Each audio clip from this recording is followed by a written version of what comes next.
பிரதமர் இந்திரா காந்தி அவர்களால் உருவாக்கப்பட்டது தான் தேசிய கல்விக் கொள்கை. அதாவது நேஷனல் 17 மெம்பர்ஸ்க்கும் தனித்தனியாக ஒரு குரூப்ஸ் ஒன்று ஃபார்ம் பண்ணி இது கீழே வந்து 20 கன்சல்டன்ட்ஸ் வந்து ஒர்க் பண்ணாங்க. 20 கன்சல்டன்ட்ஸ் ஆஃப் டிஃப்ரெண்ட் கண்ட்ரிஸ் தான் இவங்களும் கன்சல்டன்ட்ஸ் வந்து ஃபிக்ஸ் பண்ணிவிட்டு இவங்க 17 பேரும் ஒரு 17 குரூப்ஸாக ஒர்க் பண்ணாங்க. ஒரு உலக தரத்துக்கு வந்து நம்ம வந்து முன்னேற்ற பாதைக்கு கொண்டுட்டு போகணும் அப்படின்னு சொல்லிட்டு அதுக்கான இம்பார்ட்டன்ஸ் அதை கொடுத்துருக்க சொல்லியிருப்பாங்க. அதே மாதிரி நம்ம வந்து ஒரு ரிசர்ச் லெவலில் வந்து ஒரு நிறையா ப்ராடக்ட்ஸை நம்ம கண்டுபிடிக்கணுன்ற மாதிரி கொண்டுட்டு வந்திருந்தாங்க. அதே மாதிரி இனோவேஷன்ஸ் வந்து நிறையா இருக்கணுன்ற மாதிரி கொண்டு டிஸ்கண்டினியூ பண்ணிட்டு தான் வர முடியும். ஆனால் இந்த கேசஸ்லாம் அப்படி கிடையாது. ஸோ ஃபஸ்ட் இயர் வரைக்கும் முடிச்சிருந்தாங்கன்னா அவங்களுக்கு வந்து ஒரு சர்டிஃபிகேட் வந்து அவங்களுக்கு அவார்ட் ஆகிடும். அதே மாதிரி செகண்ட் இயர் போயிருந்தாங்கன்னா அவங்களுக்கு வந்து ஒரு டிப்ளமா சர்டிஃபிகேட் அந்த மாதிரி கொடுத்துருப்பாங்க. டிப்ளமா லெவலில் கொடுத்துருப்பாங்க. அடுத்து பிஜி டிப்ளமா லெவலில் கொடுப்பாங்க. அதுக்கு அடுத்து 4 இயர் டிகிரி கோர்ஸ்க்கு நான் சொல்கிறேன். நான் ஃபைனல் இயர் முடிச்சிட்டாங்கன்னா அவங்க வந்து எல்பி அவார்ட் தி டிகிரி 2035 இதுக்குள்ளே வந்து ஒரு ஜிஇஆர் ரேஷியோ அப்படின்னு சொல்லி சொல்கிறாங்க. ஜிஇஆர் ரேஷியோனா கிராஸ்.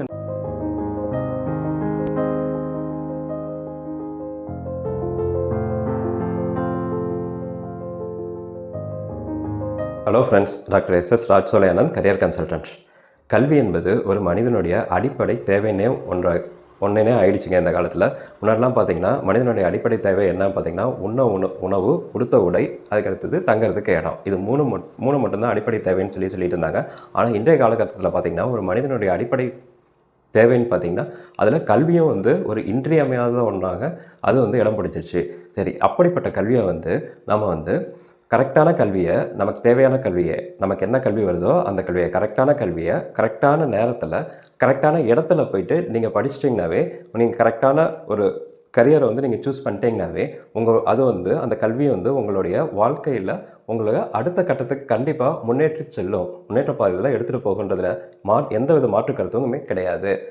அப்படிப்பட்ட ஒரு கல்வி முறையை பற்றி தான் நாம் இந்த வீடியோவில் வந்து நம்ம பார்க்க போகிறோம். வீடியோக்குள்ளே போகிறதுக்கு முன்னாடி இந்த சேனலை சப்ஸ்கிரைப் பண்ணாதவங்க சப்ஸ்கிரைப் பண்ணிக்கோங்க. வாங்க வீடியோக்குள்ளே போகலாம்.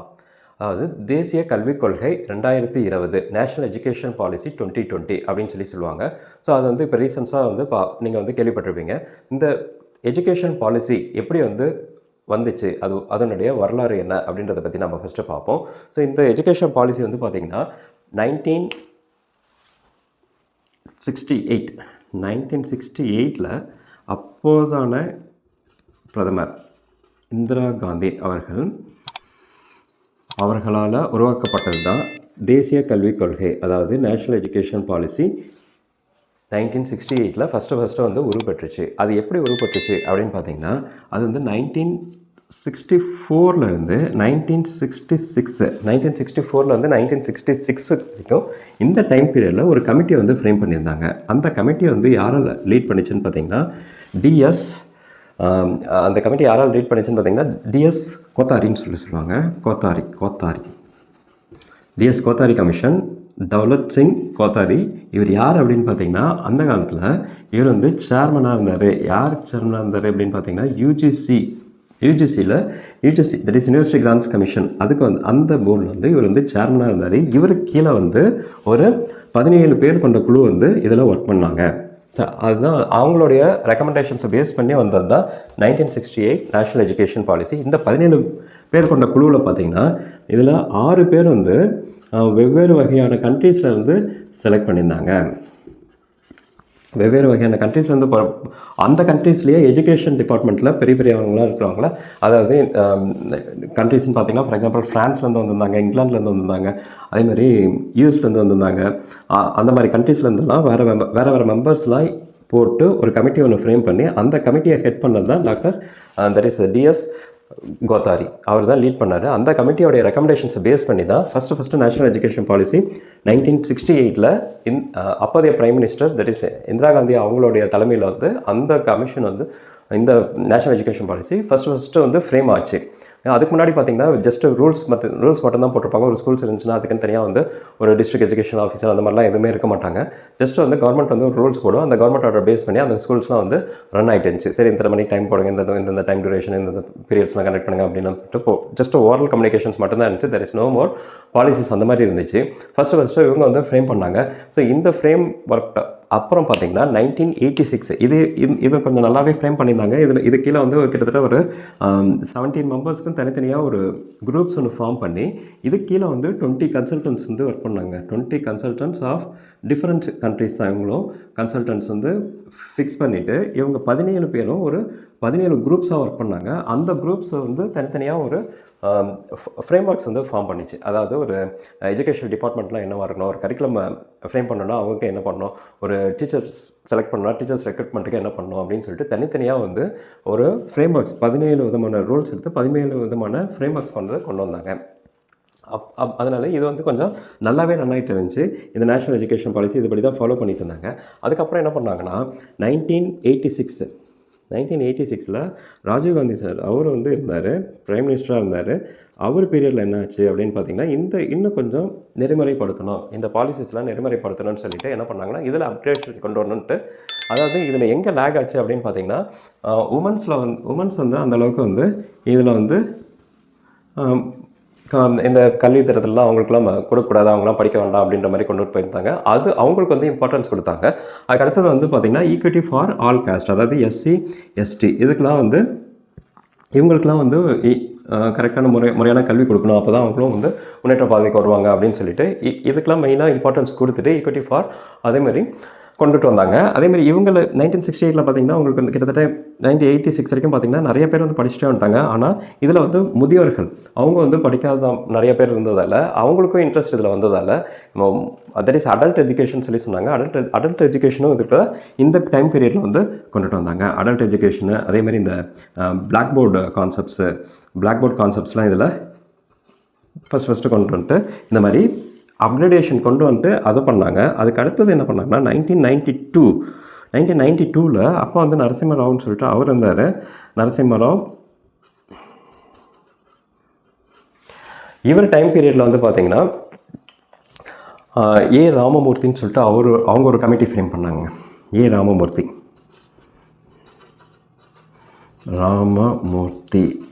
திருப்பி இந்த நேஷ்னல் எஜுகேஷன் பாலிசி 1986 இதை வந்து திருப்பி அப்டேட் பண்ணணும்னு சொல்லிட்டு நரசிம்மராவ் சார் அவர் பீரியடில் வந்து ஏ ராமமூர்த்தி அப்படின்ற அவர் ஹெட் பண்ண டீம் அவருடைய கமிட்டி வந்து 1990 1992ங்க இது 1992 இந்த டைம் பீரியடில் இந்த கமிட்டி ஃப்ரேம் பண்ணி இதில் ஏதாவது ஃபர்தர் மாடிஃபிகேஷன்ஸ் கொண்டு வரலாமான்னு சொல்லிட்டு பார்த்துட்டு இதில் என்னென்ன மாடிஃபிகேஷன்ஸ்லாம் கொண்டு வந்தாங்கன்னு பார்த்தீங்கன்னா இதில் அதே மாதிரி தான் உமன்ஸ் எஜுகேஷன் அதெல்லாமே எல்லாத்துக்குமே இம்பார்ட்டன்ஸ் கொடுத்தாங்க. அதே பிளாக் போர்ட் கான்செப்ட்லாம் அதெல்லாம் கண்டினியூ ஆகணும்னு சொல்லிட்டாங்க. இது கூட சேர்த்து வந்து பார்த்திங்கன்னா உங்களுக்கு அந்த வொகேஷனல் ஸ்ட்ரீம்ஸ் அது எல்லாத்தையுமே கொண்டு வந்தாங்க. அதாவது பசங்களுக்கு வந்து ஸ்கில்ஸ் பேஸ்டாக ஒரு ஸ்டடீஸ் வந்து இருக்கணும்னு சொல்லிட்டு வொகேஷனல் குரூப்ஸ் அதெல்லாம் கொண்டு வந்துட்டு ஃப்ரீ எஜுகேஷன் சொன்னாங்க. Free education up to 14 years 14 வயசு வரைக்கும் ஃப்ரீ எஜுகேஷன்ற மாதிரி சொல்லியிருந்தாங்க. அதேமாரி இந்த டைம் பீரியடில் வந்து உங்களுக்கு வந்து பார்த்திங்கன்னா நவோதயா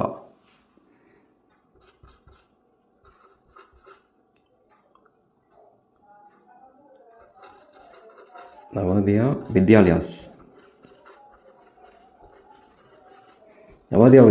ஸ்கூல்ஸ் வந்து கொண்டுட்டு வந்தாங்க. நவோதயா வித்யாலயா ஸ்கூல்ஸ்னால் அதாவது முன்னாடிலாம் குருகுலம்னு சொல்லுவாங்களா, அந்த மாதிரி இந்த இப்போ வந்து கிராமத்தில் வந்து படிக்க முடியாதவங்களாம் யாருன்னு சொல்லிட்டு ஐடென்டிஃபை பண்ணி இந்த மாதிரி நவோதயா வித்யாலயாஸ் வந்து அங்கங்கே உருவாக்கி அதில் வந்து மாணவர்கள்லாம் வந்து சேர்ந்து அதில் அங்கேயே தங்கி அதாவது உறைவிடை பள்ளின்னு சொல்லுவாங்களா, அந்த உறைவிடை பள்ளி மாதிரி அங்கேயே தங்கி அந்த மாதிரி படித்து இந்த மாதிரி சென்டர்ஸ்லாம் வந்து நிறையாவே கொண்டுட்டு வந்துட்டு இருந்தாங்க. இது தாங்க கிராஜுவலாக வளர்ந்துகிட்டே வந்துச்சு. இதுக்கு அடுத்தது பார்த்திங்கன்னா உங்களுக்கு இப்படியே இந்த ஸ்டடீஸ் வந்துகிட்டே இருந்துச்சு. அதுக்கப்புறம் வந்து பார்த்திங்கன்னா இப்போ 2020 நேஷ்னல் எஜுகேஷன் பாலிசி 2020 வந்துச்சு. இது தான் இது வரைக்கும் ஃபாலோ பண்ணிகிட்டே இருந்தாங்க. இது வந்து இந்தியாவுடைய பிரைம் மினிஸ்டர்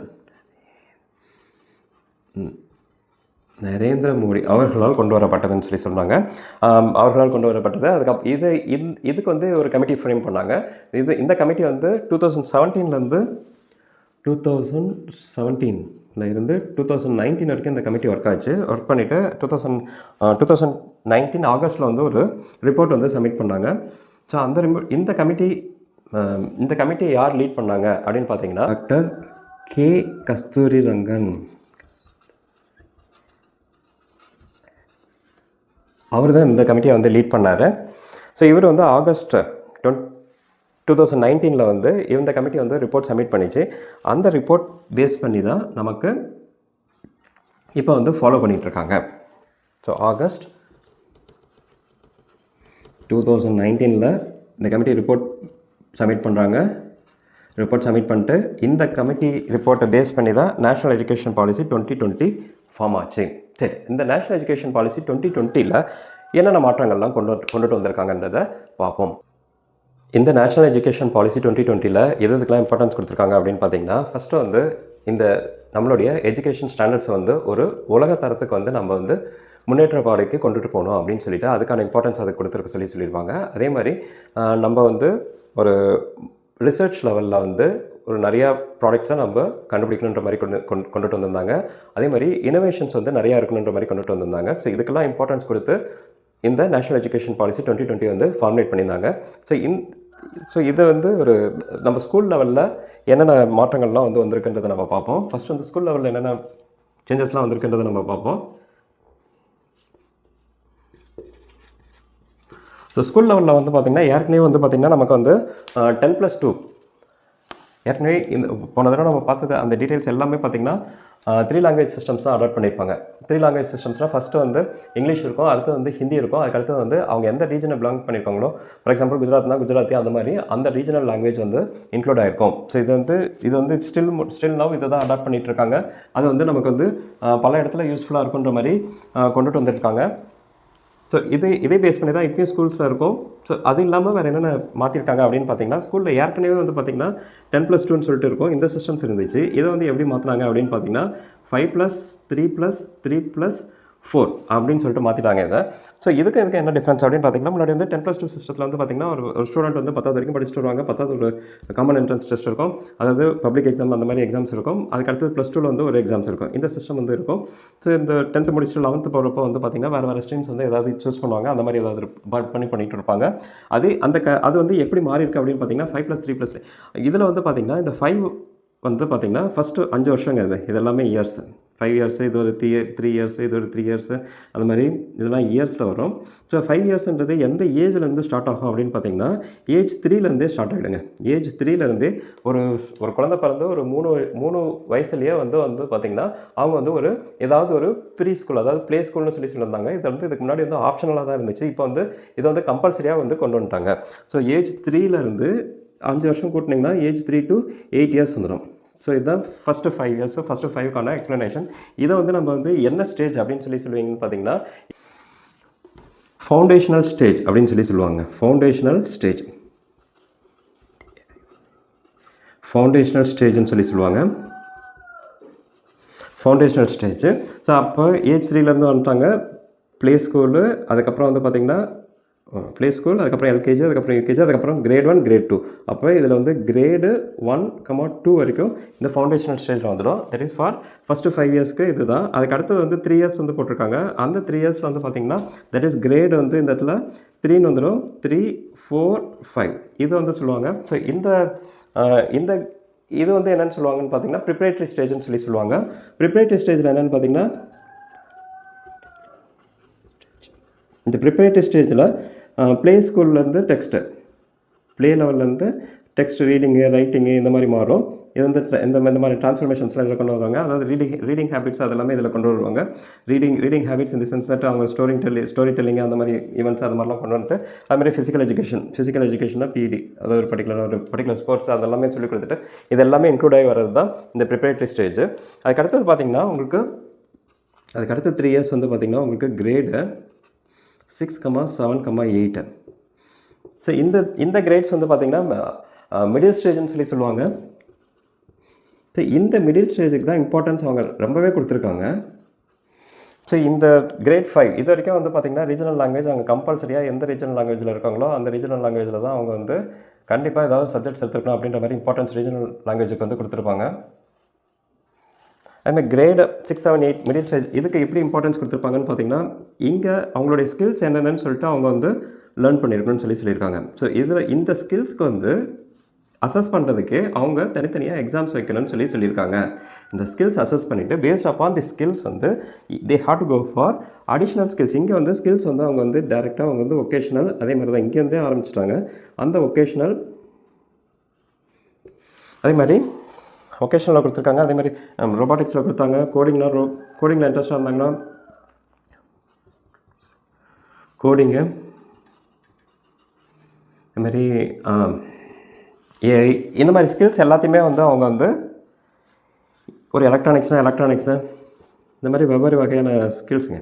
இந்த மாதிரி வெவ்வேறு வகையான ஸ்கில்ஸ் வந்து அவங்க வந்து கிரேட் 6ல் வந்து அவங்க வந்து இன்க்ளூட் பண்ணணும் அப்படின்னு சொல்லிட்டு கிரேட் 6ல் வந்து அவங்க படிப்படியாக அவங்க வந்து கற்றுக்கிட்டு வரணும்னு சொல்லிட்டு இந்த மாதிரி இன்க்ளூட் பண்ண சொல்லியிருந்தாங்க. அதுக்கு அடுத்தது பார்த்தீங்கன்னா கிரேட் 4 இயர்ஸ்னால் கிரேட் 9, 10, 11, 12. ஸோ இந்த ஹையர் கிரேட்ஸ் வந்துன்னா இந்த ஹையர் கிரேட்ஸ் வந்து பார்த்திங்கன்னா இது வந்து செகண்ட் ஸ்டேஜ்னு சொல்லி சொல்கிறாங்க. மிடில் ஸ்டேஜ் இது வந்து செகண்ட் ஸ்டேஜ்னு சொல்கிறாங்க. செகண்ட் ஸ்டேஜ் இந்த செகண்ட் ஸ்டேஜில் வந்து ஒரு 2 போர்டு எக்ஸாம்ஸ் வரும். இந்த 2 போர்டு எக்ஸாம்ஸில் வந்து அதாவது 10th ஒரு எக்ஸாமு 12th ஒரு எக்ஸாம்ஸ் வரும். ஸோ இதில் வந்து பார்த்திங்கன்னா உங்களுக்கு 3, 4, 5 இதில் வந்து பார்த்திங்கன்னா இதில் அசஸ்மெண்ட்ஸே உங்கள் ஸ்கில்ஸ் பேஸ் பண்ணி தான் இந்த அசஸ்மெண்ட்ஸ்லாம் பண்ணணும்னு சொல்லியிருக்காங்க. ஸோ இதில் வந்து அந்த டீச்சர்ஸோடைய பார்ட் வந்து ரொம்ப முக்கியமான பார்ட். இது ரோலாக இதை ப்ளே பண்ணணும். ஸோ அந்த டீச்சர்ஸோடைய ஸ்கில்ஸும் இதில் அப்டேட் பண்ண சொல்லியிருப்பாங்க. அதை நான் சொல்கிறேன் நான். அதுக்கடுத்து பார்த்திங்கன்னா உங்களுக்கு இந்த ஸ்கில்ஸை பேஸ் பண்ணி தான் இங்கே வராங்க ஸ்டூடெண்ட்ஸு. இதை பேஸ் பண்ணி தான் இங்கே வராங்க. ஸோ இங்கே வர்றப்போ வந்து இதனுடைய அவுட்புட்டில் வந்து அவங்களுக்கு என்னென்ன கரியரில் இன்ட்ரெஸ்ட் இருக்குன்னு சொல்லிட்டு அவங்களா டிசைட் பண்ணிவிட்டு அவங்களே இதுக்கான சப்ஜெக்ட்ஸ்லாம் எடுத்துகிட்டு அவுட்புட்டில் வர்றதால இவங்க வந்து பெஸ்ட் மாணவனாக வருவாங்க அப்படின்னு சொல்லி இந்த NEP 2020 வந்து ஃபார்முலேஷன் வந்து ஃப்ரேம் பண்ணியிருக்காங்க. அந்த சிஸ்டம் கரிக்குலம் வந்து ஸ்கூல்ஸில் வந்து இந்த மாதிரி கரிக்குலம் வந்து ஃப்ரேம் பண்ணியிருக்காங்க. ஸோ இதில் அசஸ்மெண்ட் எக்ஸாம்ஸ்னு பார்த்தீங்கன்னா உங்களுக்கு கிரேட் 3லேயும் உங்களுக்கு அசஸ்மெண்ட் எக்ஸாம் வரும், கிரேட் 4ல் வரும், கிரேட் 5ல் வரும், அதுக்கடுத்து பார்த்தீங்கன்னா கிரேட் 10ல் வரும், அதுக்கடுத்து பார்த்தீங்கன்னா கிரேட் 12ல் வரும். ஸோ இந்த மாதிரி அவங்கள வந்து கண்டினியூஸாக நம்ம அசஸ் பண்ணிகிட்டே வர்றதால ஸ்டூடெண்ட்ஸ் வந்து இமீடியட்டாக அந்த ப்ரெஷர் வந்து பில்டப் ஆகாமல் கிராஜுவலாக வந்து அவங்களுக்கு வந்து இருக்குன்ற மாதிரி இவங்க வந்து ஒரு கன்க்ளூஷன் கொடுத்துருக்காங்க. அதுக்கு அடுத்தது பார்த்திங்கன்னா நம்ம காலேஜ் லெவலில் எப்படி இது வந்து என்னென்ன சேஞ்சஸ்லாம் வந்திருக்குன்னு சொல்லிட்டு சொல்லுவோம். தட் இஸ் ஹையர் எஜுகேஷன் சொல்லுவோம். ஸோ ஹையர் எஜுகேஷன்ஸில் இந்த சேஞ்சஸ் எப்படி இருக்குது அப்படின்றத பற்றி நம்ம பார்ப்போம். ஸோ ஹையர் எஜுகேஷன்ஸ்னு பார்த்திங்கன்னா மெயினான பாயிண்ட் என்னென்னு பார்த்திங்கன்னா மல்டி என்ட்ரி அண்ட் எக்ஸிட் லெவல்னு சொல்லிட்டாங்க. மல்டி என்ட்ரி அண்ட் எக்ஸிட் லெவல்னு சொல்லியிருக்காங்க. அதில் மல்டி என்ட்ரி அண்ட் எக்ஸிட் லெவல்னால் என்ன அப்படின்னு பார்த்தீங்கன்னா இப்போ வந்து நான் வந்து +2 முடிச்சுட்டு நான் வந்து ஒரு காலேஜில் போய் படிக்கிறேன். அந்த காலேஜில் போய் படிக்கிறப்ப ஃபஸ்ட் இயர் வந்து நான் படிக்கிறப்ப வந்து எனக்கு வந்து படிச்சுட்டு தான் இருக்கேன். But I'm not interested in continuing further அப்படின்ற பட்சத்தில் அந்த ஃபஸ்ட் இயர் மட்டும் நான் முடிச்சிருப்பேன். ஃபஸ்ட் இயர் முடிச்சுட்டு நான் செகண்ட் இயர் வந்து நான் வந்து ஃபார் எக்ஸாம்பிள் நான் மெக்கானிக்கல் இன்ஜினியரிங் எடுத்திருக்கேன். நான் செகண்ட் இயர் போகிறப்போ வந்து எனக்கு வந்து ஒரு கம்ப்யூட்டர் சயின்ஸ் இன்ஜினியரிங் எனக்கு வேணும்னு வச்சுக்கோங்களேன். ஸோ அப்போ ஃபஸ்ட் இயர் என்ன படிச்சதுனாச்சு ஃபஸ்ட் இயர் படிச்சது வரைக்கும் அப்படியே நினச்சா ஸோ அதுக்கு வந்து ஒரு சர்டிஃபிகேட் மாதிரி ஒன்று கொடுத்துருவாங்க உங்களுக்கு. ஓகேங்களா? அதுக்கு வந்து ஒரு சர்டிஃபிகேட் மாதிரி ஒன்று கொடுத்துட்டு நீங்கள் வந்து அடுத்த வருஷத்துக்கு வந்து நீங்கள் கம்ப்யூட்டர் சயின்ஸில் போய்ட்டு நீங்கள் டேரெக்டாக போய்ட்டு ஜாயின் பண்ணிக்கலாம் அப்படின்னு சொல்லிட்டு. So there is nothing but multi என்ட்ரின்னு சொல்லியிருக்காங்க. ஸோ ஆனால் அங்கே நீங்கள் செகண்ட் இயர் நீங்கள் அங்கே போய் டேரெக்டாக செகண்ட் இயரில் போய் சேர முடியாது. அங்கேயே ஃபஸ்ட் இயர்லேருந்து தான் நீங்கள் கண்டினியூ பண்ண போகிறீங்க. திருப்பி அங்கே ஃபஸ்ட் இயர் வந்து கண்டினியூ பண்ணிட்டு அங்கே ஃபஸ்ட் இயர் படிச்சுட்டு நான் செகண்ட் இயர் முடிச்சிட்டேன். ஆனால் செகண்ட் இயர் முடிச்சுட்டு வந்து பார்த்தீங்கன்னா எங்களுக்கு திருப்பி வந்து எனக்கு மெக்கானிக்கல் இன்ஜினியரிங் ஃபீல்டில் எனக்கு இன்ட்ரெஸ்ட் வந்துருச்சு அப்படின்ற பட்சத்தில் என்ன ஆகும் அப்படின்னு பார்த்தீங்கன்னா இங்கே வந்து நீங்கள் செகண்ட் இயர் முடிச்சதால உங்களுக்கு டிப்ளமா சர்டிஃபிகேட் ஆகும். ஸோ ஃபஸ்ட் இயர் நீங்கள் முடிச்சிருந்தீங்கன்னா உங்களுக்கு வந்து சர்டிஃபிகேட் மட்டும் கொடுப்பாங்க. செகண்ட் இயர் நீங்கள் முடிச்சிருந்தீங்கன்னா உங்களுக்கு வந்து டிப்ளமா அந்த மாதிரின்னு சொல்லி ஒரு சர்டிஃபிகேட் வரும். டிப்ளமா சர்டிஃபிகேட் வரும். தேர்ட் இயர்னால் உங்களுக்கு வந்து கம்ப்ளீஷன் சர்டிஃபிகேட் வரும். அப்படி இல்லைன்னா அந்த டிகிரி சர்டிஃபிகேட் என்னவோ அது மாதிரி வரும். அப்படி இல்லைனா பிஜி டிப்ளமான்னு வரும். இந்த கேஸில் இன்ஜினியரிங்னா இது வந்து பிஜி டிப்ளமான்னு சொல்லிட்டு கொடுப்பாங்க. பிஜி டிப்ளமா சர்டிஃபிகேட் அதேமாதிரி ஃபோர்த் இயர் நீங்கள் கம்ப்ளீட் பண்ணிங்கன்னா அந்த டிகிரி சர்டிஃபிகேட்டே உங்களுக்கு ஃபுல்லாகவே வரும். டிகிரி அவார்டு ஆகிட்டு சொல்லிட்டு அந்த மாதிரி ஒன்று. இந்த மாதிரி பேஸ் பண்ணி உங்களுக்கு வந்து மல்டி என்ட்ரி மல்டி எக்ஸிட்னு கொடுக்கறதால இப்போ நான் ஃபஸ்ட் இயர் கம்ப்ளீட் பண்ணால் ஃபஸ்ட் இயர் வந்து சர்டிஃபிகேட் நான் வாங்கி வச்சிருப்பேன். நான் அதுக்கடுத்து நான் திருப்பி வந்து நான் என்ன பண்ணுறேன்னா சிஎஸ்சியில் போய்ட்டு நான் ஒரு 2 வருஷம் வந்து டிப்ளமா கோர்ஸ் இந்த சர்டிஃபிகேட் நான் வாங்கியிருக்கேன். திருப்பி நான் என்ன பண்ணுறேன்னா திருப்பி நான் மெக்கானிக்கலே நான் வரணும்னாலும் நான் மெக்கானிக்கலில் நான் தேர்ட் இயர் அதாவது இங்கே ஒரு வருஷம் முடிச்சிருப்பேன், இங்கே 2 வருஷம் முடிச்சிருப்பேன். திருப்பி நான் மெக்கானிக்கல் வந்து திருப்பி நான் செகண்ட் இயர்லேருந்து நான் ஸ்டார்ட் பண்ணி திருப்பி இந்த சர்டிஃபிகேட்டை வச்சுக்கிட்டு நான் டேரெக்டாக இங்கே வந்து செகண்ட் இயரில் நான் மெக்கானிக்கலுக்கு நான் செகண்ட் இயரில் நான் ஜாயின் பண்ணலாம். இதுதான் வந்து multi entry multi exit options அப்படின்னு சொல்லிட்டு இங்கே ஃபிக்ஸ் பண்ணியிருக்காங்க. ஸோ இதுக்கு வந்து ஒவ்வொரு ஸ்டூடெண்ட்ஸ்க்கும் வந்து ABC அதாவது அகாடமிக் பேங்க் கிரெடிட்ஸ்ன்னு சொல்லியிருக்காங்க. அகாடமிக் பேங்க் கிரெடிட்ஸு ஒவ்வொரு ஸ்டூடெண்ட்ஸ்க்கும் இது வந்து வந்துடும். ஏபிசின்னு சொல்லுவாங்க. ஸோ இந்த அகாடமிக் பேங்க் கிரெடிட்ஸ் வச்சு அவங்க வந்து எதில் அவங்க ஜாபுக்கு போனாலும் ஜாப் பிளேஸ்மெண்ட்ஸுக்கு இதுக்கு எல்லாத்துக்குமே வந்து இந்த அகாடமிக் பேங்க் கிரெடிட்ஸ் வச்சு தான் அவங்க வந்து அனலைஸ் பண்ணி அவங்க வந்து ஜாப் வந்து ப்ரிஃபர் பண்ணி அந்த ஜாப் ஹையர் பண்ணுறவங்களும் இதை பேஸ் பண்ணி தான் அவங்க வந்து ஹையர் பண்ணுவாங்கன்ற மாதிரி சொல்லியிருக்காங்க. அதுக்கு அடுத்தது வந்து multi disciplinary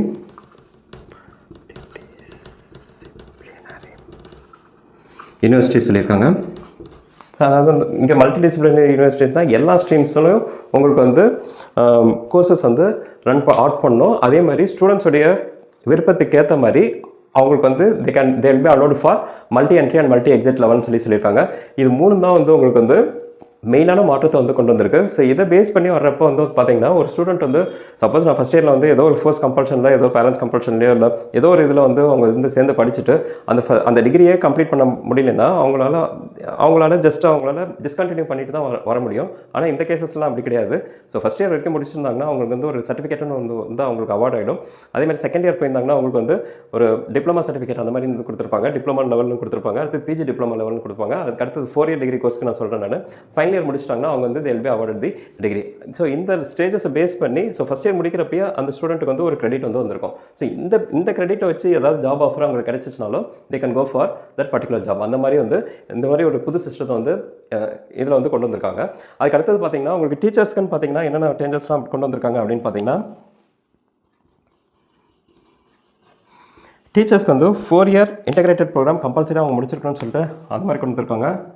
4 year integrated BEd programs அவங்க வந்து கம்பல்சரியாக அது வந்து கம்ப்ளீட் பண்ணிக்கணும்னு சொல்லியிருக்காங்க.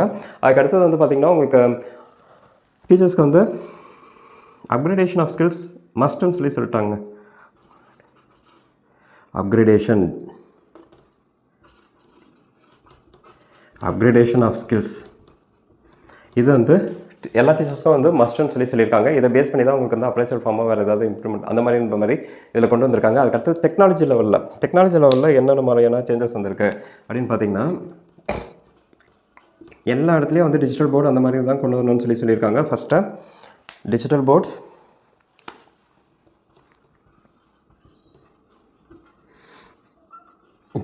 அந்த மாதிரி கொண்டு வரணும்னு சொல்லியிருக்காங்க. அதுக்கு அடுத்து வந்து பார்த்திங்கன்னா உங்களுக்கு காமன் என்ட்ரன்ஸ் டெஸ்ட்டுன்னு சொல்லியிருக்காங்க. நேஷ்னல் எஜுகேஷன் டெக்னிக்கல் ஃபாரம்னு ஒன்று ஃபார்ம் பண்ணி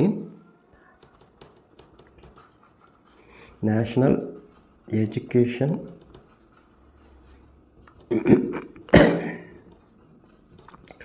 டெக்னிக்கல் ஃபாரம் அப்படின்னு ஒன்று ஃப்ரேம் பண்ணி ஸோ இது வந்து இந்த கமிட்டி வந்து டிசைட் பண்ணுறது பேஸ் பண்ணி அது என்னென்ன டெக்னாலஜிஸ் இம்ப்ரூவ்மெண்ட் அதெல்லாம் வந்து இதுக்குன்னு தனியாக ஒரு ஃபாரம் ஒன்று ஃப்ரேம் பண்ணி இதை பேஸ் பண்ணி இந்த டெக்னாலஜி இம்ப்ரூவ்மெண்ட்ஸ்லாம் வந்து கொண்டுட்டு வரணும் அப்படின்ற மாதிரி சொல்லியிருக்காங்க. அதுக்கடுத்து பார்த்திங்கன்னா இந்த எஜுகேஷன் சிஸ்டம்ஸ் எல்லாமே ஒரே ரூஃப்குள்ளே வரணும்னு சொல்லிட்டு ஒரு கவுன்சில் வந்து ஃபார்ம் பண்ணணும்னு சொன்னாங்க. அந்த கவுன்சில் தான் HECI ஹையர் எஜுகேஷன்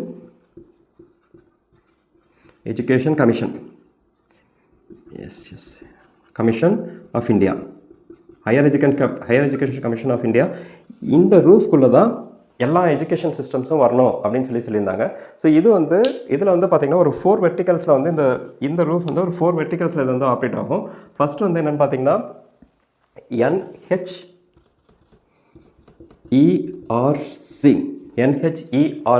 அப்படின்னு சொன்னாங்க. NHERC அப்படின்னு பார்த்தீங்கன்னா நேஷ்னல் ஹையர் எஜுகேஷன் ரெகுலேட்டரி கவுன்சிலுங்க. இது வந்து national higher education regulatory council. அதுக்கு அடுத்தது பார்த்தீங்கன்னா அதுக்கு அடுத்த வெர்டிக்கல்.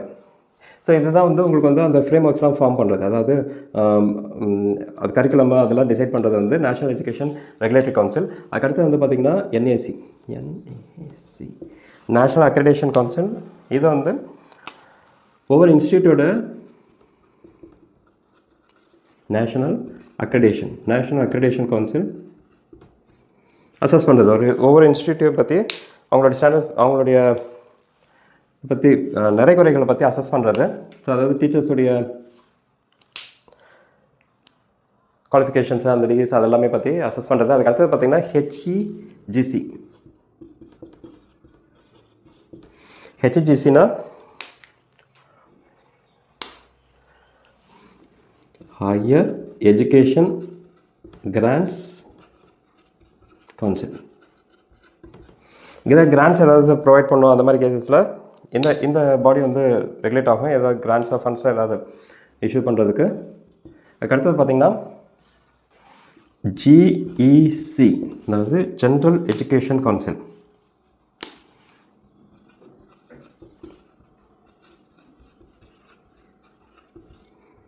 இது வந்து அந்த ஸ்டாண்டர்ட்ஸுங்க. அந்த ஸ்டாண்டர்ட்ஸ்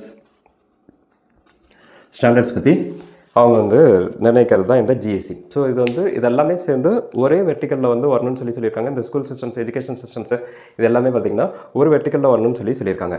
அதாவது HECI இந்த அம்பர்லாக்குள்ளே இது எல்லாமே வந்துடும். இதில் வந்து பார்த்திங்கன்னா 4 டிஃப்ரெண்ட் வெர்டிக்கல் லெவல்ஸில் வந்து இருக்குதுன்னு சொல்கிறாங்க. அதாவது NHERC national higher education regulatory council, அதுக்கடுத்து பார்த்திங்கன்னா NAC நேஷனல் அக்ரிடேஷன் கவுன்சில், அதுக்கடுத்து வந்து பார்த்திங்கன்னா HEGC higher education grants council, அதுக்கடுத்து பார்த்திங்கன்னா GEC ஜென்ரல் எஜுகேஷன் கவுன்சில். இது வந்து ஸ்டாண்டர்ட்ஸ்க்கு வந்து இது வந்து ஒரு பர்டிகுலர் காலேஜ் ஸ்டாண்டர்ட்ஸ் வந்து நிர்ணயிக்கிறதுக்காக கொண்டுட்டு வந்திருக்காங்க.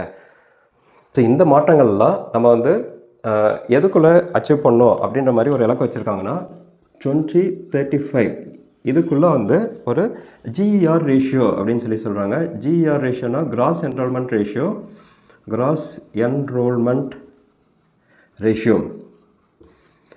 வந்து ஒரு 50% அட்டைன் பண்ணணும். கிராஸ் என்ரோல்மெண்ட் ரேஷியோனா இப்போ வந்து ஒரு ஸ்கூல் லெவல் முடிச்சுட்டு ஹையர் எஜுகேஷன் போகிறாங்க அப்படின்னு பார்த்தீங்கன்னா அது வந்து இந்தியா லெவலில் பார்த்தீங்கன்னா அது வந்து லெஸ் தேன் ஒரு 2% அந்த மாதிரி தான் இருக்குது. ஸோ அதனால் வந்து பார்த்திங்கன்னா இதை வந்து ஒரு 50% நம்ம வந்து கொண்டுட்டு வரணும் அப்படின்ற ஒரு இலக்கோட வந்து பயணிச்சிட்ருக்காங்க. இது தமிழ்நாட்டில் பார்த்திங்கன்னா ஏற்கனவே நம்ம வந்து ஒரு அரௌண்டு 47% வந்து ஏற்கனவே இங்கே வந்து 47% வந்து இருக்குது, நடைமுறையில் தான் இங்கே இருக்குது. பட் இருந்தாலும் தமிழ்நாடு ஸ்டேட் கவர்மெண்ட் வந்து தனியாக ஒரு ஸ்டேட் பாலிசிஸ் வந்து வச்சுருக்காங்க. இதை வந்து நம்ம வரப்போகிற வீடியோவில் நம்ம பார்ப்போம். ஸோ இதுதாங்க உங்களுக்கு நேஷனல் எஜுகேஷன் பாலிசியோடைய ஹைலைட்ஸு. இதில் மெயினான ஹைலைட்ஸ் என்ன அப்படின்னு பார்த்தீங்கன்னா உங்களுக்கு வந்து டீச்சிங்கில் வந்து மாற்றங்கள் கொண்டு வந்திருக்காங்க, ஸ்கூல் சிஸ்டமில் மாற்றங்கள் கொண்டு வந்திருக்காங்க, அதேமாதிரி உங்களுக்கு வந்து காலேஜ் லெவலில் மாற்றங்கள் கொண்டு வந்திருக்காங்க. அதுக்கடுத்தது வந்து பார்த்திங்கன்னா உங்களுக்கு இந்த டெக்னாலஜி லெவலில் கொண்டு வந்திருக்காங்க. அதுக்கடுத்தது வந்து பார்த்திங்கன்னா இது எல்லாமே ஒரே ஃபார்மில் வரணும் அப்படின்னு சொல்லிட்டு இந்த மாதிரி ஒரு சிஸ்டம் வந்து ஃப்ரேம் பண்ணி அதுக்கு கீழே வந்து எல்லாத்தையும் கொண்டு வந்திருக்காங்க. ஸோ அடுத்ததாக வந்து நம்ம ஸ்டேட் எஜுகேஷன் பாலிசி, நம்ம தமிழ்நாட்டில் ஸ்டேட்டில் என்ன எஜுகேஷன் பாலிசி ஃபார்ம் பண்ணுறாங்கன்றதை நம்ம அடுத்த வீடியோவில் பார்ப்போம். ஸோ வரக்கூடிய வீடியோஸ்லாம் தவறாமல் பார்க்கறதுக்கு மறக்காமல் சேனலை சப்ஸ்கிரைப் பண்ணுங்கள். தேங்க்யூ.